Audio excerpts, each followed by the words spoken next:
what the guys would want this time around that are playing inside the event. The last one was it had a lot of rough spots with the plane drop. This time around, everything that you could possibly want or potentially want to get is obtainable. I mean, Zarky really isn't, but that's about it. Look at this. This is a 4-point flank coming out right now. You've got Baja Waka that's up on top of Everest, Ashik that's all the way coming up back behind them, 17 who's just on the other side of him, and all four look like they're getting ready to play this pretty aggressively. You can see a lot of tires already being taken out. Swipe is trying to use that motorcycle that they were trying to get out with earlier, but he's just running right into the waiting arms of 17 back over here. Just look, everybody's trying to figure out what's going on. This is a one squad that has managed to pin down every single corner that this squad can escape from. Just solid squad tactics coming out right now.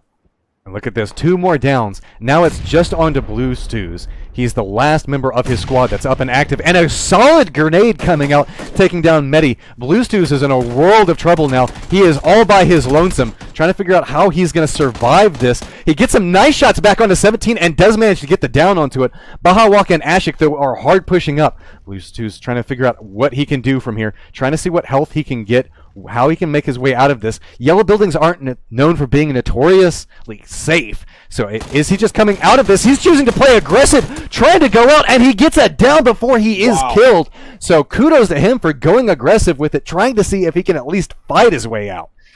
As you said, not a lot of time left, just 30 seconds. So we're going to kind of see how this plays out. We do have a couple more pushes coming in. Back over here, have we actually seen a hard push coming out? Yes, it's going to be Tempo Storm, I think, that's finally made landfall. Going to be coming up right on the side of Corn Shuckers. Envy's about to do the peek off over this and walks right into Maluk. But Envy does manage to secure the down, and they're going to follow that up with the kill onto that. But with that, Envy's going to get knocked down as well. Paradox should be able to push forward onto this.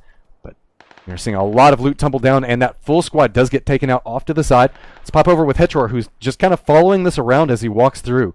Last solo person up over here.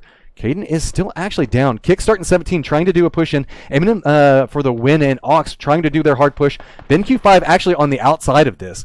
We can see so many squads are all posted up into this, and oh my gosh, W's is strolling straight up and into this building, and I think that they might have found one of the few unsecured buildings in here. This is just kind of this has just turned into the worst neighborhood you could possibly ever want to live in. You can see that underneath of this squad is another squad. So we've got just 17. Caden and his team are actually opting into playing this aggro. Check shooters coming through, trying to line up the shots onto it, but he's going to go down. This could end up being really, really bad as Caden is the last person out for his squad. He does manage to secure this, but wow, was that close. Sleuthy getting killed as well. I thought that this was going to be the hold point, but let's pull back over here. As you can see, Sleuthy was trying to do a little bit of a, looks like he got pushed out. Finally, we can see Corn Shuckers, Envy, and Paradox have managed to get some control over a building. And Hetror, our solo guy. Still alive. He's still alive. He's still trying to figure out some way to do it. Him and Eminem are the only 2 solo players left, but they have found positions on either side of this compound, and they're still just doing okay. See that right now. Caden's trying to push forward to that wall. Does he make it? And just by the skin of his teeth, does he? But then we can see some grenades coming out that's going to polish that down. 6 up and alive. It's going to be William, Kramer. Actually, no, just 3 alive. William, Kramer, and Eminem for the win. So, if anything, I would say Eminem is at a slight advantage here. And I don't know if he's in the circle. He may not be, but it looks like he's barely in it. So, I mean, he's fine. No, with as close as he is to the edge, I think that they just assume that nobody's back here. Just one, and that Groza can tear down 2 people so quickly. He heard the footsteps. He knows that they're around, but he doesn't know exactly where. He's trying to get a feel for where that position could be at. He doesn't hear the footsteps anymore. The problem is that the longer he waits, though, the more information that Kramer and William get, knowing that he's nowhere near the building, which means they may crash on him over this hill. And here comes William. Oh, down he goes. But he gets it into a 1v1. And here we go. Kramer's now coming up to play this. Can he get it? No, it's so close. Kramer does end up secure. So, Sleuthy, Kramer, William, and Cash come in first place. Purdy Curdy, Eminem for the win. Decimus and Ox come in second. Looking at them to see what they do this time around. And the plane is almost identical, except slightly more to the west than it was last game. Well, it's a good chance for everybody to execute a plan that maybe didn't go so well for him last time. They're like, okay, we know how this is going to go down. Let's try to see how this works. Potentially, we might not see all those guys get caught out off on the side of military base, but look, there are several squads that are dropping there, and I think this might be it. Oh, yep, surely does. Did Decimus not see him in the window? Okay, yeah, he had to there. There you go. Hypox trying to see what he can get out of this, but he's just going to get instantly flaked on. Desmus is going to take him down, and now everything hinges on Rocket's gunner. But with that, Hypox did manage to secure a kill. So these squads are going with mutually assured destruction inside of Severny right now. There are a couple of shots coming off. Looks like Rykar and his team are taking some shots at Purdy Curdy. He's trying to find some way to make it over. Is he going to make it over the top of the hill? With a smidgen of life, Purdy Curdy's going to make it through. But, oh no, going to run right into Interrogate. So that's going to be it for him. His squad member is going to be Desmus, who's apparently over here nomming on this crate. Going to get some goodies out of that. Looks like we do actually have something interesting happening around this little facility. Around Yasnaya. Let's pop in. I think it's Cover Fire and his team that are doing a little bit of a push. Fearme is back behind him. This is a three-man squad coming in, and Fearme is actually taken out. This is going to put Cover Fire in a really, really tough spot. He's pushing in into a three-man squad, all by his lonesome. His support back behind him, Fearme, has been knocked out. Vohio is trying to figure out if he should go back and go for the res. That looks like what they're opting for. Smokes are coming out. Now, what is fairly safe res? But how is Cover Fire going to play this is the real big question. He's going for the flank, and it's after 17 has secured that side wall. ODC's kickstart. Nice down on it. Absolutely great shot. And going to try to finish it off with the grenade. Let's see if he can secure this. Baja Walk and 17 are already repositioning. You can see they've come down. Oh, the grenade doesn't quite catch it. Oh, he does see 17 go for the reposition. He's not going to be able to secure it, though. Baja Waka is going to see him as he leans back out. Does he manage to fight off Baja Waka? No, he does not. That's going to be absolutely all she wrote for Cover Fire as he gets taken down. But on a bright note, Fearme does get brought back up, so they are still two-man squad, and they are fairly safe away. Luhu, again, just being really annoying to the squad, not letting them come out at all. Yeah, he's definitely been a thorn in this squad side, and again, if he can tax the players, oh, it looks like is he going to be able to? 2-point flank coming out. He's gotten dipped really low. The circle is now coming in. If he can net enough damage onto it, he might be able to knock out a few of them, but no, he's going to go down. So let's pop back over with Swiped as they continue their push in. Let's see lots of bullets coming back out into his direction. Looks like it's going to be Envy and his team that are right up in front of him. Great Cornholio has gone down. It's all just onto Envy, and look at this. A full squad is coming up right next to him. Rykar and his team are just taking shots at everybody that's trying to make it into this. They are set up right onto that building that I hate, but man, some solid shots coming out. Swipe's gotten taken out. Swifty Q is still on the outside of this. It's all into Envy. He's trying to figure out how he's going to come into this. He's still outside on the circle, but you can tell Rykar seems to know where he is. Yeah, he knows his general direction. He's behind a small berm right now, but he is hurting as this circle, especially because it just locked in, is going to be doing a lot of damage. Still running on the outside of it. And down he goes. It's going to be Painkiller. It's going to come down to these two squads that have line of sight on top of each other. They could end up kind of damaging each other to give the other squads a chance here. But it's two 4-man squads versus a 2-man squad versus a solo. And Ashik is still outside in the blue right now. So you can see that in these repositions from vehicle to vehicles where a lot of trouble's coming in, Rykar's going to have to hop into his vehicle. Check Shooter is essentially dead. Fig is dead. Valiant's trying to get some control over to the circle. But look, he ran real early. I'm curious to see. He went for a full-on flank right now. And meanwhile, Randingo's trying to get some damage out, but wow, he does manage to get down onto Trolls and onto Painkiller. This is going to be really, really important. Now, how can Valiant support this? Can this two-man squad get enough damage out? He's in a good spot now. He has a flank on all three players. Oh, but they see him! He's going to go down on top of it, so now it's just Rykar who's just trying to drive his way in. I think he's going to instantly get taken down. So it's just Randingo. Look at him laying down at the US.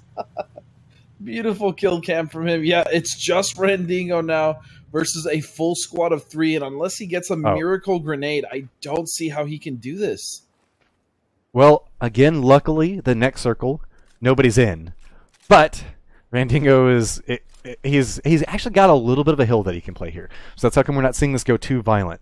He's trying to figure out how he wants to play this. He is kind of already in the circle, but he knows that they're going to be pushing to go into the circle. So what he's trying to do is outgun them. As they push in, they're all going to be looking directly into where he was just at, where the circle positioning is, and he's hoping maybe he can sneak back up and get some shots. Oh, and they think that they know where he is. I like this play from him, but again, it's going to be so hard if he manages to get maybe behind their UAS, but even still, it looks like he doesn't have any more meds left. He's going for shots, and he's going to be taken down. It was a sneaky play, but it put him too close to the wall, so the second the wall started pushing in, he had to stay up, had to go for the shots. But with that, Caden, check shooter venerated, and Jesse Lowell do manage to secure first place. Coming in second place, we've got Randingo, Valiate, and Maluk playing as a 3-man squad, it looks like. Following that, we've got Fig. Yeah, and speaking of areas, this plane slightly different from what we've seen. It's actually going to be cutting the map almost in half, and it's going to be going from east to west, but more so northwest. We've been getting all north to south, or yeah, south to north actually all night tonight. So it's nice to get a little bit of variance, but again, pretty much everything on the table. Well, Mio is sitting in that police station, so this could actually be another bloody engagement between these two teams. This you can see that Ohio seems to know. Oh, did he see? Oh, he did. He saw MJO up there. MJO saw the return on this. There are 2 other members coming out from Rockets, looking like they want to make an approach this way. They're going to need to come up very quickly and try to provide some level of cover. But now bullets going out between Elusive and Lush. Elusive is coming out, but actually Lush is trying to do a full-on flank around this. But look at this. The car is eating most of the bullets, so he does go down. But we see Elusive get taken out as well. MJO is doing a good job of trying to secure this, trying to keep some level of control. So now it's essentially a 2v2, all things considered. Has Rez down on Lush, so Mio is just trying to get some information without overcommitting, but it does look so. Wow, just like that, Rockets has actually turned the 4-on-3 into a 3-on-2 in their favor.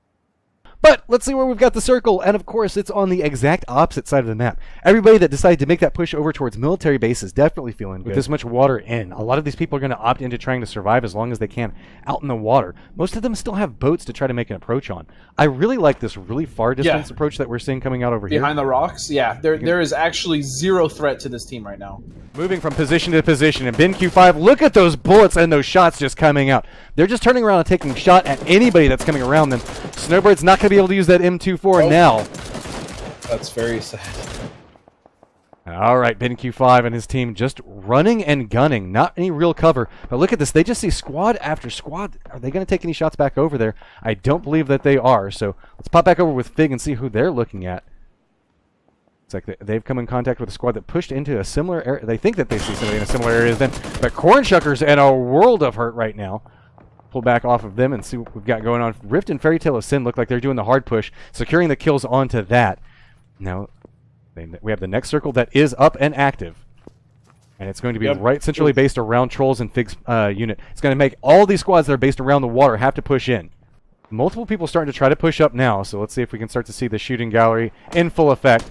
As Dizzy has managed to make landfall off back behind that boat. Purdy Curdy just hard charging in here. Almost got the knockdown onto Infamous, but he's going to go down off of that. Infamous now dipped very, very low. Dizzy and Caden are still outside circle, so Infamous is going to start pushing. Infamous has time to heal. No, he doesn't. He's not going to. It's going to be Caden that's going to secure the knockdown onto that. Going to barely make landfall off of it, so everybody's going to have to start slow pushing in. Slightmares, and it looks like they're in a little bit of trouble as they bumped into Rift. We talked about how they had a lot of control, but look at the Slightmares doing a lot of damage onto the UAZ, but no, Rift does go down off in the distance. Out of everywhere, it's going to be so many shots coming out. Zex is still not even fully entered inside the circle over here. But I think that this is where the firefight's going to start happening at. But the biggest thing is Dizzy. How does Dizzy play this? He has it is a 1-on-2-on-1. At this point, he has to hear all these shots going back and forth, so he knows that it's not like a full 3-man squad up. Right. So at this point, he should probably try to play some level of spoiler, but I think it's going to come down to the mindset. How ninja can he be? With Trolls and Painkiller taking up this forward position, they're going to try to get a little bit of control they can out of the terrain. If they think that they're firmly safe back behind them, then after they kill Fairy Tale of Sin, then he could come up and right back behind this and nail a solid kill. Yeah, and the problem for Trolls and his team is they literally have no idea where he is. And if anything, they probably think he's in front of them with Fairy Tale of Sin. They may think it's a 2-on-2 situation. So it's really tough. This is one of the few times where you know there's only 4 alive, but you actually have no idea what the circumstances of the 4 alive are. It looks like Painkiller is just looking towards that direction, trying to secure their flank to make sure that everything is okay behind them. But again, there's really no way for them to know.